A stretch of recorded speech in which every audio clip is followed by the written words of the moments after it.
마태복음 18장 1절부터 5절 말씀 가지고 하늘나라에서 큰 자라는 제목으로 함께 은혜 나누고자 합니다. 갤럽 주니어의 연구에 따르면요, 미국인이 지구상에서 가장 외로운 사람들이라고 합니다. 서구의 개인주의가 도시화와 기술의 발달과 소비자 지상주의로 인해서 악화되어서 고립주의로 바뀌었다라고 말합니다. 이 연구 내용은 33년 전에 발표한 내용입니다. 이것은 미국만의 현상이 아닙니다. 서구의 개인주의가 빠른 속도로 퍼져나가고 있는 한국도 역시 개인주의가 악화되어서 고립주의로 이미 바뀌어버렸습니다. 개인주의가 이기주의가 되고 이기주의가 악화되어서 고립주의가 됩니다. 이러한 고립주의 때문에 무한 경쟁으로 자녀를 키웠습니다. 그래서 오늘날 많은 사람들은 인생의 의미도 모른 채 내가 최고가 되겠다는 무한 경쟁의 사회로 달려가고 있는 것입니다. 그러나 이러한 개인주의에서 생긴 고립주의는 오늘날만 있는 것이 아닙니다. 정도의 차이만 있을 뿐 고대의 어느 사회에나 존재합니다. 오늘 말씀에 나타난 제자들이나 바리새파나 사두개파나 헤롯 당이나 열심당 같은 예수님 당시의 유대교 종파들 모두 이처럼 자신만 생각하는 개인주의와 이기주의에서 시작된 고립주의를 따라 살고 있었습니다. 이것은 아담 이후에 가인에게서부터 시작됐습니다. 그래서 가인은 아벨과 경쟁을 하다가 지게 되자 아벨을 죽인 것입니다. 오늘 말씀에서 나타난 제자들도 역시 고립주의로 살아가면서 경쟁을 하다가 누가 큰 자인지를 묻고 있는 것입니다. 그러나 예수님은 왕이 돼서 오셔서 섬김을 받으러 온 것이 아니라 종으로 섬기러 오셨다고 했습니다. 더 나아가서 자기 목숨을 많은 사람의 대속물로 주려고 오셨다라고 뒤에 나오는 20장에 보면 나와 있습니다. 예수께서는 그러한 자기만 생각하는 고립주의로 하나님의 형상을 완전히 잃어버린 사람들에게 하나님의 형상으로 창조된 본래의 모습으로 회복시키려고 이 땅에 오신 겁니다. 우리가 성경을 크게 봐야 됩니다. 이 부분만 보는 것이 아니라. 그래서 예수께서는 그러한 하나님의 형상을 회복시켜 하나님과 깨어진 관계를 회복시키기 위해 이 땅에 오신 겁니다. 이 말씀을 통해서 우리는 어떻게 하면 하나님과 이웃 관계를 회복하고 하나님 나라에서 큰 자가 될지 생각해 보도록 하겠습니다. 1절은 누가 큰 자인지 제자들이 질문하는 것입니다. 오늘 말씀은 그때라는 말로 시작합니다. 이 본래 의미는요, 바로 그 한 시간이라는 뜻입니다. 바로 그 한 시간에 이런 뜻입니다. 그 한 시간이 뭡니까? 바로 앞에서 나온 바로 그 제자들의 질문.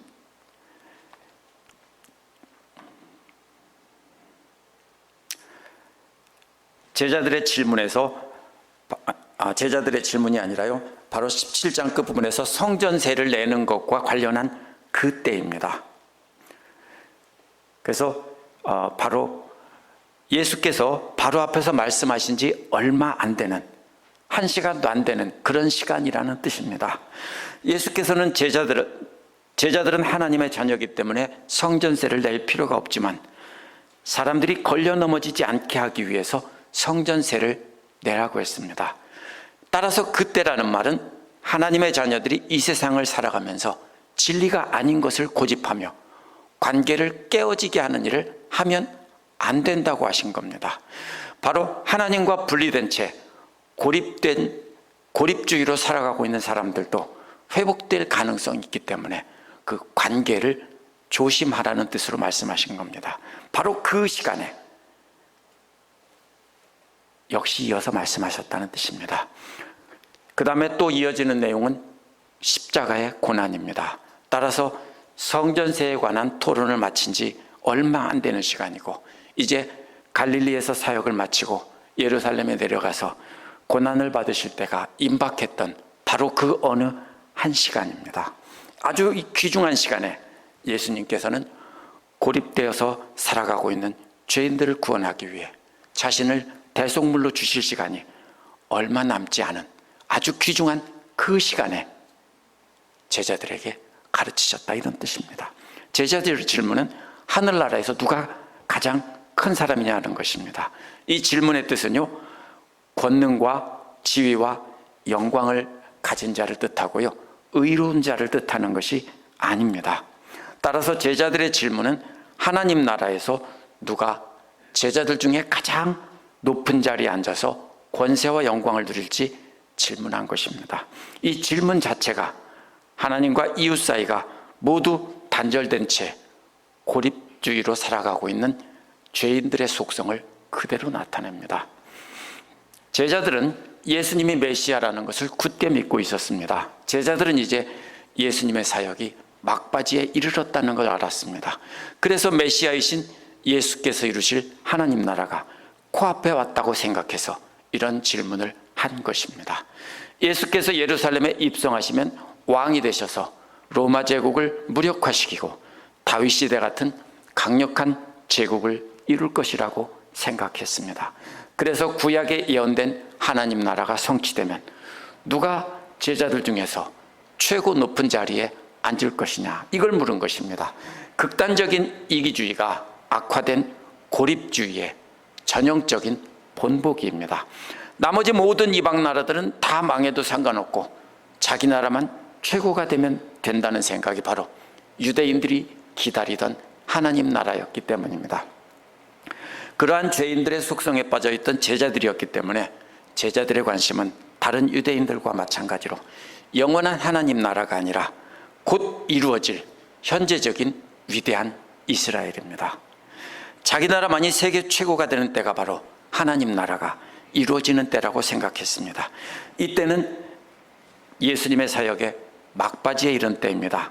그래서 제자들은 베드로와 야고보와 요한, 이 셋 중에 누가 제일 높은 자리에 앉을 것인지를 물었을 것입니다. 2절에서 3절은요, 예수님의 대답이 나옵니다. 그러자 예수님께서는 바로 그 자리에 있던 어린아이 하나를 앞에 세워놓고 가운데에 세워놓고 말씀하십니다. 장소가 어딘지는 알 수 없습니다. 분명한 것은 제자들만 있었던 것이 아니라 주변에는 다른 사람들도 있고 어린아이도 있었다는 것입니다. 바로 그 자리에 있던 어린아이 하나를 불러다가 앞에다 세워놓고 예수님과 제자들이 대화하는 자리에서 말씀하신 겁니다. 예수께서 어린아이 하나를 본보기로 세우시고 말씀하셨습니다. 내가 진정으로 말한다는 말은요, 항상 예수님께서 하나님의 진리를 가르치실 때 잘 들으라는 뜻입니다. 3절은 조건과 결과로 되어 있습니다. 조건은 만약 너희가 돌이켜서 어린아이와 같이 되지 않으면입니다. 돌이킨다는 말은 등을 돌리고 돌아선다는 뜻이 아니라, 실제로 돌아선다는 뜻이 아니라 제자들이 갖고 있는 개인주의가 악화된 고립주의에서, 이게 세상적인 관점입니다. 돌아서지 않으면 안 된다는 것입니다. 바로 그 개인주의, 이기주의, 고립주의에서 돌아서지 않으면 안 된다는 것입니다. 제자들은 세상 사람들과 똑같이 하나님 나라에서 가장 위대한 자는 큰 권력과 지위와 영광을 소유한 자라고 생각했습니다. 그래서 서열 다툼을 하다가 이제 막바지에 이르자 서열 정리가 어느 정도 끝났습니다. 그래서 나머지 9은 뒤로 물러나고 3사람만이 이제 마지막으로 누가 제일 크냐 서로 이렇게 논쟁하고 있었던 것입니다. 그렇게 대화하다가 어떤 제자들은 베드로가 제일 높은 자리에 앉을 것이다, 어떤 제자들은 아니다, 그래도 가문이 좋은, 그보다 베드로보다는 좋은 야고보나 요한일 것이다, 이렇게 토론한 겁니다. 그러다 답이 안 나옵니다. 그래서 예수님한테 물은 것입니다. 예수님은 이미 십자가에서 죽을 거라고 했는데 그 말은 귓등으로 흘려듣고 자신들의 누릴 영광에 대한 기대감만 가득 차서 들떠서 질문한 것입니다. 그래서 어린아이 하나를 불러 세우고 어린아이와 같이 되어야 한다고 한 것입니다. 우리가 이 어린아이 같이 된다는 말을 오해하기 쉽습니다. 우리나라에서는 어린아이라고 하면 순수하다, 그렇죠? 깨끗하다, 이런 이미지지 않습니까? 근데 유대 나라에서는 그런 이미지가 아닙니다.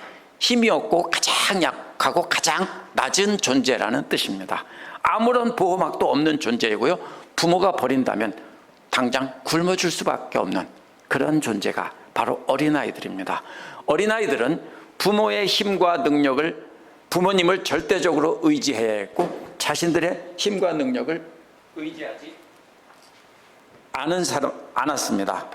그랬기 때문에 바로 여기서 어린아이들이란 또 여럿을 뜻하는 말입니다. 한 아이를 본보기로 세웠지만 실제로는 모든 어린아이들을 말씀하는 겁니다. 그런데 여기에 보면은요, 원어에 보면 부정하는 말이 두 개나 겹쳐서 나옵니다. 이 말은요, 절대로 안 된다는 겁니다. 두 말이 다른 말입니다. 그렇지만 둘 다 똑같이 부정하는 말입니다. 절대로 안 된다는 겁니다.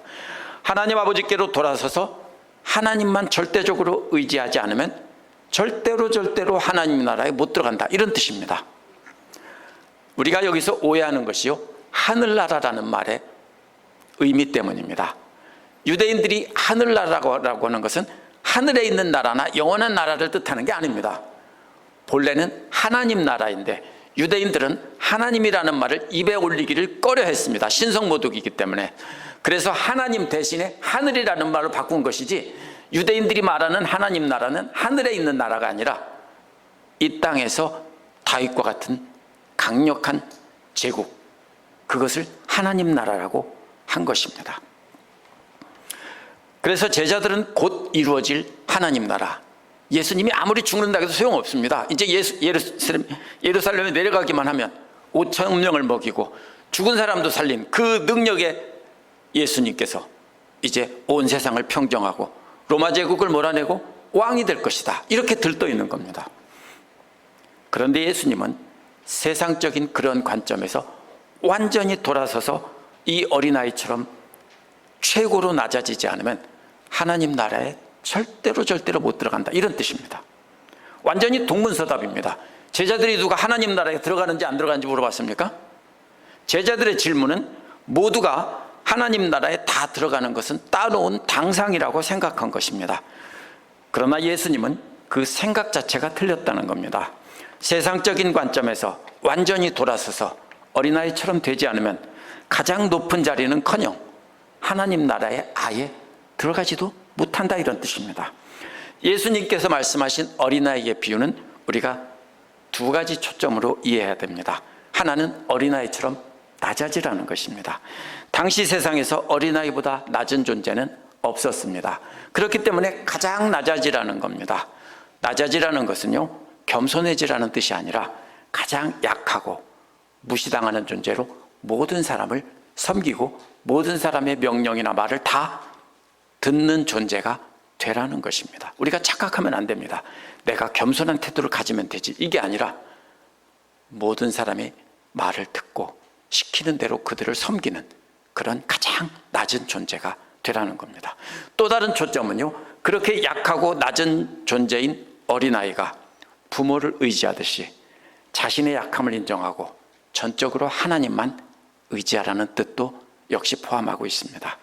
가장 낮은 자리에 선다는 것은 높은 자리에 있는 자가 낮은 척하라는 뜻이 아닙니다. 우리는 대개 그렇게 생각합니다. 나는 높아, 나는 믿음도 좋고, 나는 신앙적으로 남보다 위에 있어, 이렇게 속으로 생각하면서 행동으로만 낮은 척하라는 뜻이 아닙니다. 생각 자체를 완전히 돌리라는 뜻입니다. 그래서 모두에게 무시를 당하고 매를 맞을 수 있어야 한다는 뜻입니다. 그렇기 때문에 오직 하나님밖에는 의지할 분이 없습니다라고 고백해야 한다는 것입니다. 세상에서 가장 낮아지고 가장 약해져서 멸시천대를 당하며 다른 사람들을 떠받들면서 하나님만 바라보고 의지해야 한다는 것입니다. 그럴 때 하나님의 은혜로 하나님 나라에 들어가는 것이지 우리의 능력으로 들어가는 것이 아니라는 겁니다. 이렇게 말하면 절망이 되죠.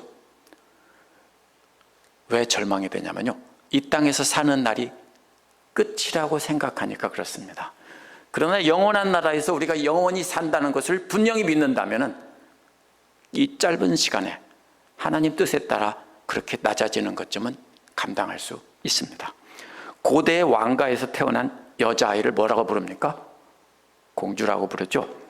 그런데 스스로 노력해서 공주가 된 것이 아닙니다. 시험 봐서 합격해서 공주가 된 것도 아니고요. 외모가 뛰어나서 미인대에 뽑혀서 공주가 된 것도 아닙니다. 왕의 딸로 태어났기 때문에, 아버지가 왕이라는 것 때문에 공주가 된 것입니다. 공주라는 신분은 거저받았기 때문에 자신이 노력해서 이루었다고 자랑할 수 없습니다. 그렇기 때문에 현명한 공주라면 겸손해야 합니다. 공주도 어릴 때에는 다른 어린아이들과 똑같이 약하고 아무런 방어 능력이 없고 위험에 노출되어 있습니다. 단지 아버지가 왕이라는 것 때문에 위대한 신분이 된 것입니다. 여왕으로서 그녀의 위대함은 그녀 자신에게 맡겨진 일을 성실히 감당하며 아버지께 인정을 받을 때 아버지가 왕으로 세워줌으로써 여왕이 될 수 있는 것입니다. 우리도 마찬가지입니다. 바리새파 사람들이 착각하는 것은 자기들이 열심히 노력해서 공주도 되고 여왕도 될 수 있다고 착각한 겁니다. 제자들도 역시 예수님을 따라다니면서 그들과 똑같이 우리들이 열심히 하면 우리들이 공주도 되고 왕도 된다라고 생각했습니다. 그러나 예수님께서는 우리가 하나님의 자녀가 되어 하나님의 왕자와 공주가 되는 것도 우리의 노력으로 되는 것이 아니라는 겁니다. 그것은 하나님의 은혜입니다. 전적으로 하나님께서 불러주시고 선택하시고 자녀 삼아 주신 겁니다. 그 부름에 우리가 응답한 것이고요. 거절한 사람들은 멸망의 지옥에 떨어지는 것뿐입니다. 우리가 한 게 아닙니다. 우리가 예수 그리스도를 믿고 친밀한 관계가 될 때 하나님께서는 우리를 자녀 삼아 주시고 우리와도 친밀한 관계를 맺으셔서 왕자와 공주로 삼아 주십니다. 그래서 예수님께서는 예수님을 사랑해서 예수님께서 보여주신 본을 따르며 낮은 자리에 서서 섬기라고 하신 겁니다. 그러면 하나님으로부터 인정을 받아서 하나님 나라의 왕자와 공주가 되는 영광의 신분이 된다는 것입니다. 하나님 나라에서 가장 위대한 사람은 제자들이 생각하는 것처럼 경쟁에서 이겨야 되는 것이 아닙니다. 그렇기 때문에 누가 딱 한 사람이 제일 위대하냐, 이것은 말이 안 됩니다. 누구든지 자기를 낮추는 사람은 다 하나님 나라에서 가장 존귀하고 위대한 하나님의 자녀가 된다는 것입니다. 세 번째로 4절에서 5절은 자신을 낮추는 자가 위대한 자라는 말씀입니다. 4절은 그러므로 라고 말하면서 앞에와 연결되는데요. 앞에서 말한 것에 결론을 내리는데 앞에서 말한 것을 다시 시적으로 다시 정리해서 이렇게 간결하게 쓰여져 있습니다. 누구든지 이 어린아이와 같이 자기를 낮추는 사람이 바로 하늘나라에서 큰 사람이라는 것입니다. 여기서 주목할 것은 3절에서는 어린아이들인데요. 여기서는 이 어린아이 한 사람입니다. 누굴 보라는 겁니까? 예수님이 앞에 세워놓고 아마 어깨를 잡고 있었을 것입니다. 바로 이 아이를 보라는 것입니다. 이 아이처럼 자기를 낮추는 사람이 누구든지 하나님 나라에서 가장 큰 자라는 겁니다. 어떤 모습이었을지 한번 상상해 봅시다. 예수님이 화려하고 비단 옷을 입은 아주 존귀한 집에 아이를 데려다 놓지 않았을 겁니다. 그냥 길거리에서 그냥 혼자 뒹굴며 노는 아이들 중에 그중에 꼬질꼬질한 아이 하나를 바로 불러서 앞에다 세웠을 겁니다. 당시 사람들의 생각으로는 낮다는 뜻이 아니라 눈에 보기에도 가장 낮고 보잘것없고 무시당하는 그런 존재로 보였습니다. 누구든지 가장 낮고 무시당하는 존재인 바로 이 아이처럼 자기를 낮추는 자만이 하나님 나라에서 가장 큰 자라고 하신 겁니다. 이제야 예수님은 제자들의 질문에 정답을 말한 것입니다. 그런데 하늘나라에서 가장 큰 자가 된다는 말은 미래가 아니라 현재입니다. 어째 현재일까요?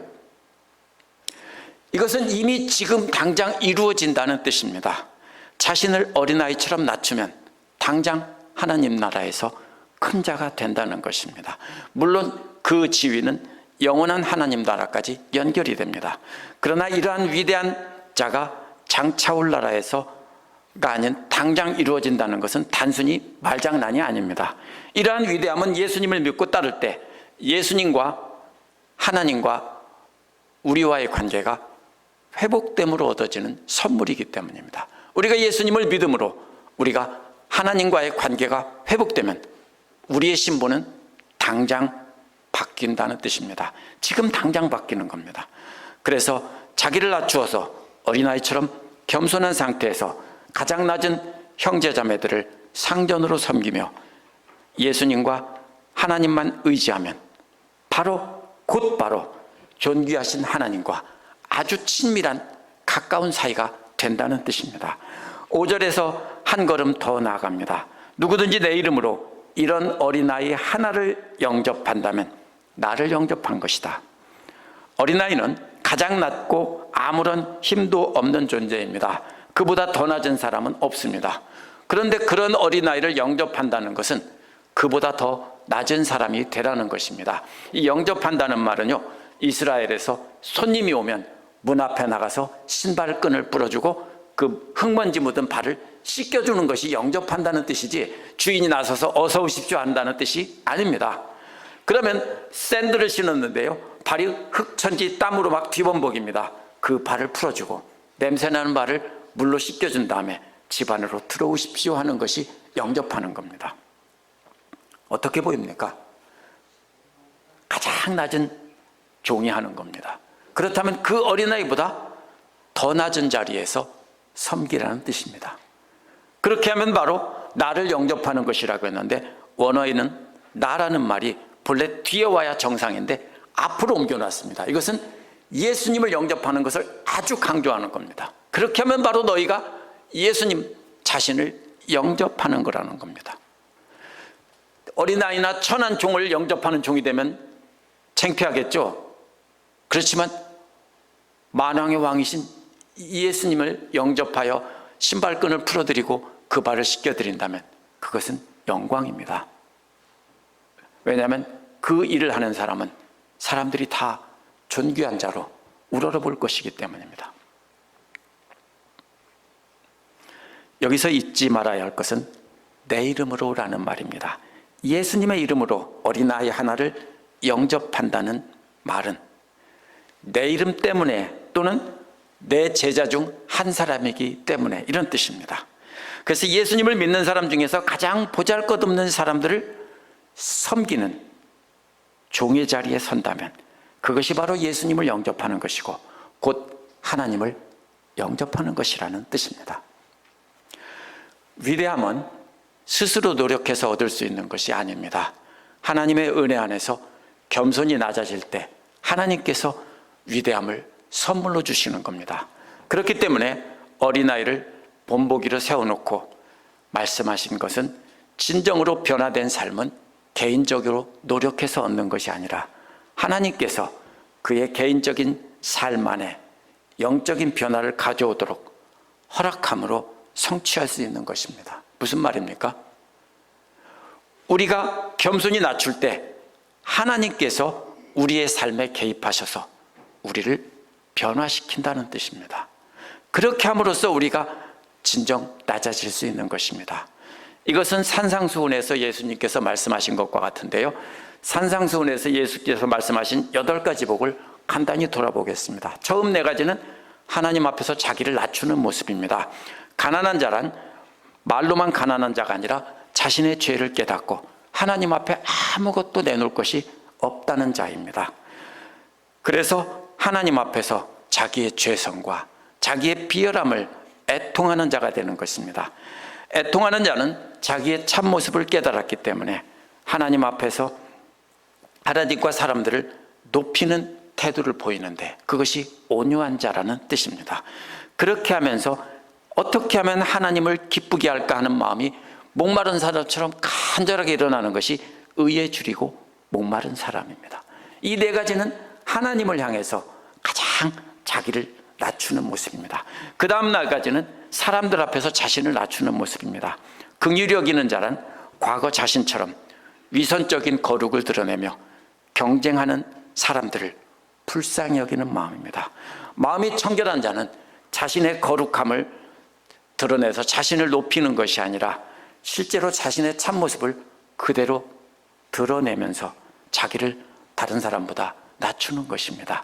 그렇게 참모습을 드러내는 삶을 통해 사람들을 인도해서 하나님께 나오게 하면 화평케 하는 자가 되는 것입니다. 그러나 청결한 마음을 드러내면 반대로 핍박하는 자들이 생겨납니다. 그러한 핍박을 참고 견디는 것이 자기를 낮추는 자가 되는 것입니다. 따라서 그 다음 복 4가지는 사람들을 향해서 자기를 낮추는 것입니다. 하나님과 사람들 앞에서 자기를 이렇게 한없이 낮추는 것입니다. 그것이 여기서 어린아이 하나를 세워서 한마디로 요약하신 것이고 팔복에서 말씀하신 것을 여기서 말씀하시는 겁니다. 따라서 우리가 어린아이처럼 자기를 낮춘다는 말은 하나님 앞에서 자기를 낮출 뿐 아니라 사람들 앞에서도 진정으로 낮춰야 합니다. 자기 약함을 감추지 않고 그대로 드러내면 우리의 청결한 마음을 보고 사람들이 하나님 앞으로 나옵니다. 그러나 대부분 우리를 무시하고 짓밟으며 핍박할 것입니다. 이것이 문제입니다. 알아주고 대우해 준다면 좋은데 대부분은 무시하고 짓밟는다고요. 따라서 어린아이처럼 자기를 낮춘다는 말은 마음으로는 나는 성숙해졌고 다른 사람보다 높은데 내가 낮은 척 한다는 뜻이 아닙니다. 실제로 가장 낮은 자리에 서서 우리 교회 안에서 가장 낮은 자리에 있는 사람을 섬기며 멸시와 천대를 견뎌내는 것이 바로 이 자기를 낮춘다는 말의 뜻입니다. 왜 그렇게 해야 됩니까?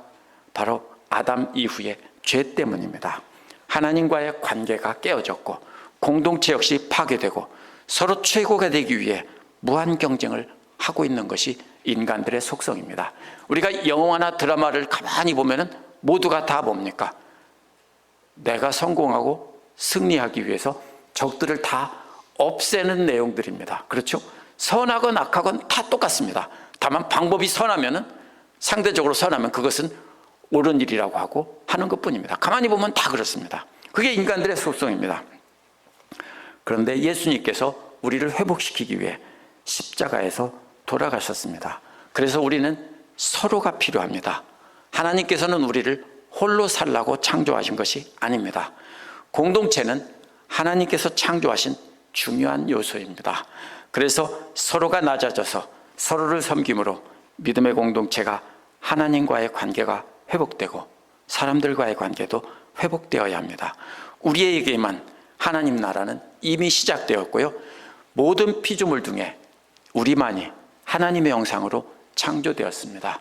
그러므로 우리는 공동체와 함께 하나님의 형상을 회복해야 합니다. 장차 주님 오실 때 완성될 것입니다. 그러면 어떻게 어린아이와 같은 자를 더 낮은 자리에서 멸시와 천대를 견디며 섬김으로 공동체를 회복할 수 있을까요? 아이를 낳아 키워 부모가 되어본 사람은 쉽게 알 수 있습니다. 아이가 어릴 때 부모는 가장 연약하고 아무것도 아닌 아기의 종이 됩니다. 아이가 우는 것은 똥을 쌌다고 치워달라는 명령입니다. 또 그러면 기저귀를 갈아주었습니다. 아기가 우는 것을 보면 또 배고프니 먹을 것을 달라는 명령입니다. 그러면 또 먹여주었습니다. 잘 들어보면 쌌을 때와 배고플 때의 울음소리가 다릅니다. 그렇죠? 부모는 그걸 압니다. 특별히 엄마들은 더 잘 압니다. 부모는 그렇게 가장 낮은 아이의 종이 돼서 섬기면서도 기뻐합니다. 아이가 자라는 모습을 보며 기뻐합니다. 자신의 아이를 자기의 소유물로 생각하고 키웠다면 아이를 돌보는 부모의 비유를 제가 말씀드린 것을 오해할 수 있습니다. 세상의 부모들은 아이를 자기의 소유물로 생각합니다. 그래서 자신들의 탐욕과 이기심으로 죄인의 왜곡된 부모상을 가지고 자식을 키웁니다. 그래서 자신이 이루지 못한 것을 자식들에게 투사를 하면서 키웁니다. 그러나 하나님 말씀의 원리에 따르면 부모는 하나님께서 맡겨주신 아이의 종이 되어 돌보고 키우다가 장성하면 떠나보내라는 것이 신구약 성경 전체에 나온 부모의 상입니다. 우리 자녀들은 하나님께서 양육하라고 우리에게 맡겨주신 하나님의 자녀들이고요. 어머니는 단지 돌보는 유모이고 아버지는 몽학선생이라고 비유된 자녀들을 훈육시키는 노예일 뿐입니다. 그렇게 자녀들 키우면 떠나보낸다면 고부간의 갈등이나 이런 것은 있을 수가 없습니다. 그런데 착각하고 내 것이라고 생각하다가 심지어는 자기가 못 살겠으면 자식들까지 다 죽이고 함께 죽는 사람들도 있죠. 그게 뭐냐면 이 이기심으로 자기만 생각하는 극단적인 바로 고립주의에서 나온 것입니다. 우리도 교회 안에서 가장 낮고 성숙하지 못한 믿음의 형제 자매들을 하나님께서 맡겨주신 하나님의 자녀로 알고 섬겨야 합니다. 그러면 할 수 있습니다. 우리가 부모인데 우리는 자녀들을 이렇게 연약한 사람들을 돌보는 종으로 임명되었다. 이걸 생각한다면 할 수 있습니다. 그러다가 장성하면 내 수하에 두려고 하지 말고 떠나보내야 합니다. 그렇게 하는 것이 하나님 나라에서 가장 큰 자가 되는 비결입니다. 기도하겠습니다.